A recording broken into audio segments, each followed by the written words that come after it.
Hi, my name is Dr. Anj Singh and I'm an NHS doctor and a media medic. I'm going to take you through a series of common medical questions that people often ask me. In this video we're going to talk about how to treat dehydration. Now, dehydration is a term used to describe where the body's fluid stores are depleted. Sometimes it can be very mild and occasionally it can be so severe that you need hospital treatment. Fortunately, there are some things that you can do at home to start off the treatment yourself. Dehydration happens because either you're not taking in enough fluid or because you're losing too much, for instance, if you're vomiting or if you have diarrhea.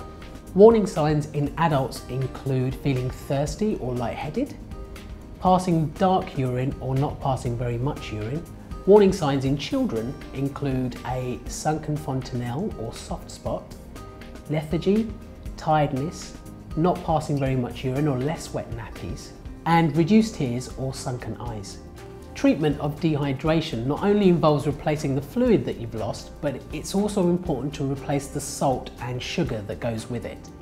Fluid replacement is the most important part. Solids can be reintroduced later if that's appropriate. And we're going to go through some of the general measures that you can do at home to try and treat dehydration yourself. Number one, make sure you use the right fluid. Now, the fluid cannot just be water and ideally should contain sugar and salt as well. Oral rehydration solutions are ideal for this. In small children, because the rehydration solutions don't taste very nice, you can flavour them with a bit of juice.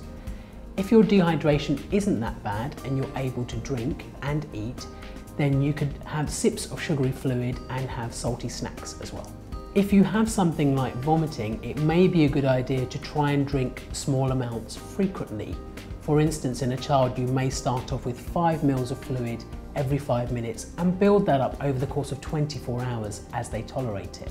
Luckily, there are other ways of getting fluid into children. For example, things like ice lollies, jellies and ice cream is a really good way because they have such a high water content. Especially in children, solids aren't that important. The fluid is the most important factor, and solids can be reintroduced again when they're feeling better.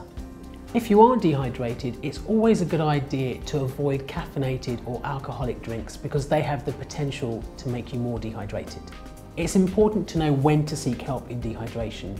For example, in babies and small children, if you're not getting any better, if you're not able to keep anything down because of vomiting, or if you're elderly, then it's always important to seek help from your doctor.